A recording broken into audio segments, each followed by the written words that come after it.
Like, share and subscribe for more great Cobra Kai content. Turn on notifications to never miss another Cobra Kai video again. Help get this video to 100 likes if you would like us to keep releasing more Cobra Kai videos like this one. Please share this video on Facebook, Twitter, Reddit, Instagram and other social media platforms, to help new and old fans find these Cobra Kai videos. Today's story was written by All Valley Girl. Please remember to support the writers on social media. And now let's begin. Miguel's phone buzzes and he pulls it out of his pocket.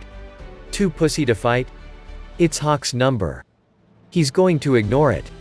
He's going to listen to Sensei Lawrence. He flicks his finger up the screen, flashing through the history of their friendship in backwards order. He knows he shouldn't, but at least it's not texting back. He looks at the crude memes they've sent each other, the boring homework questions, the karate scheduling coordination, the inside joke about Doritos they reference over and over. He stops at a selfie of them together. Miguel's making a muscle, half ironically, his smile wide, and Hawk's sticking out his tongue, one hand slung around Miguel, one hand raised in metal horns. His blue hair is wet and flat because it was taken just after they'd showered following the tournament. Miguel remembers how good it felt to be a champion. To be part of a powerful team. The two of them were like brothers, the day of the All Valley, the months leading up to it when they'd trained and sweated and bled together. Which makes it that much worse. He feels his stomach recoil in hatred at the sound of Hawk's words, humiliating him for his reduced lunch. He winces at the thought of Hawk crushing his crotch with his heel, the sickening memory almost as real as the first time around. His phone vibrates again, and he has to scroll all the way down to see the new text. So much for being loyal to Lawrence. Isn't that why you left CK in the first place? You're really gonna let him lose everything because you're not man enough to fight. Miguel checks to make sure the coast is clear, but of course it's clear. He's home alone. He's still not used to being home alone. Screw Sensei Lawrence's overprotective bullshit. He's a better fighter than Hawk. He can win this. He's going to destroy the bastard. Hawk and Kreese both. He's going to make sure no one ever messes with him or Sensei ever again. No mercy. I'm in. Fucking Hawk texts back. I knew you'd be in. Miguel rolls his eyes at the tongue out emoji. Who does Hawk think he is? Steve Tyler? If I win, Kreese leaves Sensei Lawrence alone, Miguel types. No lawsuits. No contact. Nothing. He rips up the paperwork. That's the deal. Who's referee? We need someone neutral. Referee. Did you forget the S? No referee. We're not fighting for points. It's FTW. What determines who wins? The person who remains standing. When and where? Lot behind CK, midnight this Sunday. Keep it on the DL. It'll just be me and Sensei Kreese. Bring a second. He can't tell Sam. He would never put her in danger. He can't tell Sensei Lawrence. He'd made it clear that he absolutely forbids him to enter this fight. He can't tell LaRusso, whose non-violence mantra is laughable. He remembers lying on the sofa, Robbie handing him more painkillers than an adult would allow. He remembers the pact that they'd made to look out for Sensei. To stand up to Kreese. To keep each other informed. I'm doing it, Miguel texts Robbie, you in as my second. Don't tell anyone. Oh. Even in the nighttime November air, the stench of garbage pervades the vacant lot behind the strip mall. Miguel can feel the gravel roll beneath the thin soles of his Converse, and he wraps his arms more tightly around himself, his hoodie pulled up to block out the wind. Maybe acid-washed skinny jeans aren't the best pants to wear to a street fight, too restrictive normally, but his have become loose over the last few months. He's nearly as underweight as he was when he first met Sensei Lawrence, before he built muscle mass from his training. He hasn't been eating enough, and he isn't in his best shape, but it's too late to turn back now. He'll have to face Hawk as he is.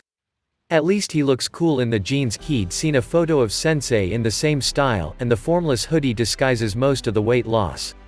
Robbie's walking beside him, and from the corner of his eye, Miguel can see the cautious way Robbie looks over his shoulder, using his body to half-block Miguel. Miguel doesn't need a protector, and it's a little irritating, but it's reassuring, too, knowing that Robbie has his back in case Kreese tries to pull any shady shit. It's weird, but he's feeling oddly nostalgic about the lot. Sometimes, before the other students signed up, he'd hang out here with Sensei while Sensei drank a beer and gave him life advice. Sensei would toss his litter into a pile next to the long line of garbage bins, never missing his shot. Miguel used to pick them up and sort them into the correct recycling containers, but after a while, he gave up on it, and there's a pile of Sensei's beer bottles and crushed cans, like a drunkard's cairn. He was proud of that word when he thought of it. It's an SAT word. Miguel misses that time, before Robbie was around, before Aisha and the others were around, when it was just the two of them. Back when Sensei had faith in him. Now, he doesn't even trust Miguel to win this fight. He misses the old dojo, the stenciled snake on the wall, the motto, the bold colors bordering the room. He even misses the smell of stinky feet and sweat and too much Axe deodorant. He doesn't know what LaRusso does, but that place always smells like cedar and lemon. Which should technically be nice, but it's just less real to him. He misses hanging out after class and grabbing a slice of pizza at the minimart where Sensei first saved him. How could everything have changed so much in so little time? Miguel's going to prove himself tonight. Even if Sensei has forbidden this, he'll make the man see the error of his ways. He's going to make his teacher proud. And then everything will be back to normal between them. The homeless woman who used to hang out outside the dojo strolling around and she gives him a nod. Haven't seen you around in a while. Hey, are you selling? No. Why would you think that? The covert midnight meeting, she says, and strolls past them, whistling. She's already high. But mostly the hoodie. Makes you look like a dealer. Got meth. After a brief, absurd image of a public service got meth poster, Miguel thinks about his dad, and wonders who else looks at him and sees nothing but a gangbanger. Nothing but a suspicious brown kid in a hoodie. He wonders how much of their prejudice and assumptions are just shy of the truth.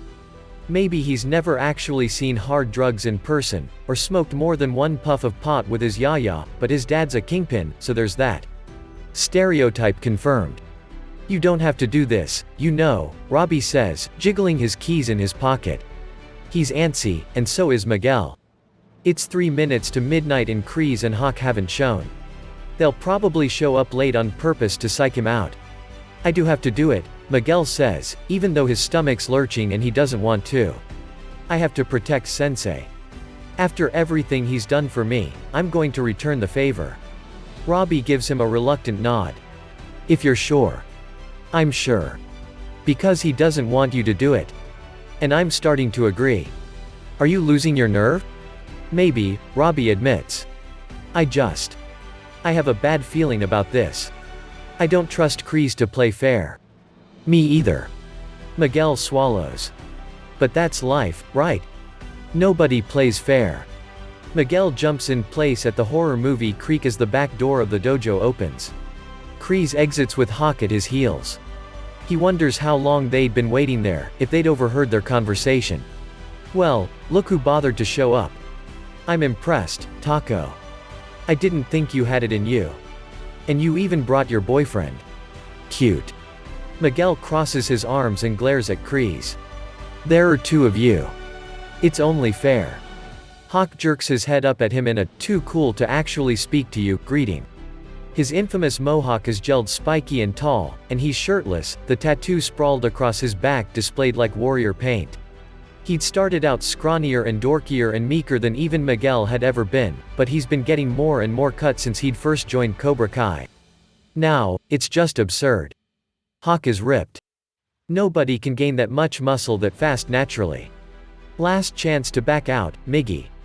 Hawk spits out Miguel's mom's pet name for him with derision. I'm not backing out. Hawk sucker punches him in the gut, knocking him straight into Robbie. Good. Robbie instinctively catches Miguel and tries to help him up, but Kreese snatches Robbie's arm and tugs him away from the brawl. One-on-one, Kreese says, at the same moment Hawk aims a sidekick to Miguel's crotch. Miguel catches his heel, twists sharply, and flips Hawk to his face on the gravel.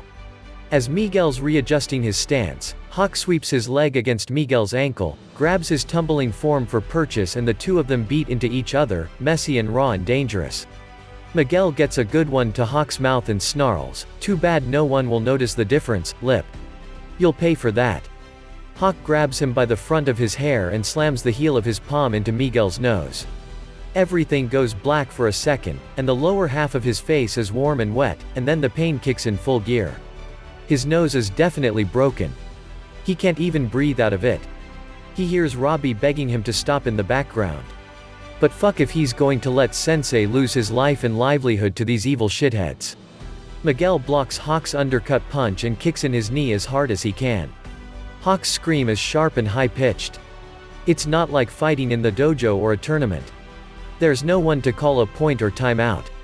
There's no rules to violate, no form to show off, no guidelines for sportsmanlike behavior. It's two guys slamming into each other with all their hate, doing whatever it takes to take down the other. As Hawk comes down, he grasps Miguel's arm and jerks it out of its socket, and they're scrambling in the gravel, attempting to pin one another as they knock over a trash can and the rotten waste spreads out over the ground. They roll in it, punch in it, kick in it, and Miguel's gut lurches at the stench of bad meat, but he continues anyway. And despite using every last ounce of his strength, every last ounce of his energy, Hawk throws him at last, slamming the back of his head into the gravel, jamming his knee into his gut so he can't breathe at all. Hawk holds his neck down with one hand and jabs his fist into Miguel's ribcage with methodical repetition. Miguel can't focus, the pain is too strong, he can't think about anything but how helpless he is. But he needs to hold on, he needs to figure out a way to get out of this, a last vestige of strength to reverse their positions, he needs to win, the stakes are too high to give up. Get off him. Stop. Stop. Robbie's screaming, and he sounds very far away. He sees Kreese standing over them, a shit-eating grin spread across his face, but the man goes out of focus and Miguel realizes he's crying from the pain. Is it over? Hawk asks, and he stops his strikes. I think he's had enough. Miguel can't believe it, but he almost sounds concerned. It's not over until he admits defeat, Kreese says. Miguel rolls his face away so at least he doesn't have to look at Kreese when he says it, and there's Sensei's pile of discarded beer, just inches away from his face, blurring in and out of focus. He blocks out the memory of the two of them together out here, that time Sensei showed him a block and brought him to the ground, and Miguel panicked about tetanus and Sensei laughed. He can't think of it. Not when Sensei will never be able to teach him again. It's all his fault. Sensei will be so ashamed of him. He hates himself. I give up, he chokes out, and Hawk releases his neck and sits back on his heels. Miguel curls into a fetal position, and now, he isn't just crying from the pain. Miguel, Robbie's saying, I called my dad like 10 minutes ago. I'm sorry I told him, but I had to do something. He should be here any second. Okay. Okay. Miguel. And as he's saying that, there's the sound of fast, heavy footsteps, and he hears Sensei's voice, calling out his name from the other end of the lot. Kreese turns in the direction of Sensei and his chin raises, like a lion looking up from the carcass it's devouring. And Miguel can see he's pleased. He'd wanted Sensei to come all along. He'd wanted Sensei to see Miguel defeated. Kreese turns back to Miguel as Sensei runs to them. You're a pussy, just like as I always knew. Look at you, curled up and crying like a baby. Little bitch. He kicks his lower back and Miguel does nothing to defend himself, he just curls up even tighter. Sensei, look at him. He's had enough, Hawk says, nervous. And to think, you let the guy who called ice on your grandma defeat you. Miguel's whole world goes suddenly still, and there's a high-pitched ringing in his ears. What? Hawk shouts. Miguel somehow manages to sit up and drag himself to a stand, and very calmly, he stares at Hawk. He's calmer than he's ever been in his entire life. All the pain he'd felt only seconds before has miraculously disappeared. You were the one who called ice. He doesn't recognize his own voice. But of course he was. Hasn't Hawk been going on for months about illegals and taxes and job stealers? Despite his arrogance only moments before, despite the fact Hawk won, he's terrified. He's stepping back. Miguel, it wasn't me, he's just starting shit. But it was. It had to be. Miguel reaches down and grabs one of Sensei's littered Coors bottles by the neck. It's still intact, but not for long, because he smashes the base against the gravel, and the lower half shatters. Hawk holds out his hands in supplication. Miguel, you have to believe me. With supernatural speed, Miguel grabs Hawk's signature blue hair, jerks his head back, and holds the long shards of the broken bottle against his jugular. He presses in so the glass pierces his skin. You're dead, he says, only now. The fury is back in his voice, it's choked up from the blood and tears streaming down his face. A little more pressure, and Hawk will be dead. He deserves to die. Miguel, put the bottle down. It's Sensei. He's standing right there, right in front of him. Miguel hesitates. He's the one who got Yaya locked up, he says, his voice breaking. She's going to be deported because of him. Don't do this, Sensei says, his voice firm and commanding. But Miguel doesn't have to listen to him. It would be so easy. All he has to do is strike upwards. He won't even have to do it that hard. And then justice will be served. Miguel, Hawk whimpers. Come on, man. We used to be friends. You have to believe me. I like to rile you up, you know. That's it. That's all it is, just jokes. I don't even really believe that shit, I just like pissing off our sheltered, shallow classmates. I would never actually do that to you. You know me. Come on, please. Miguel doesn't believe him. Not by a long shot. But the sound of fear in Hawk's voice sends chills up his spine. And at the mention of friends, he thinks about every time they've goofed off after practice, every stupid text they've shared, every inside joke, every study session. He thinks of the time before Eli transformed into Hawk, after school one day at Dimitri's, when Eli couldn't take the bullying anymore, and he'd cried in front of them. And Sensei is looking at him like no man has ever looked at him before, like he's scared to death. But not for Hawk's sake. For Miguel's. Miguel lets Hawk go and drops the bottle on the ground. His knees give out, his adrenaline gone. You fucking psycho. Hawk shouts, and Miguel thinks he's shouting at him, until he sees Hawk shove Kreese in the chest. Why the fuck would you lie about something like that? Did you want him to kill me? Kreese laughs and pats Hawk on the back like it's all a big joke. It made for good entertainment. Didn't it, Johnny? And Miguel realizes with revolting clarity that Hawk hadn't been lying. He'd nearly killed him, and he hadn't even done it.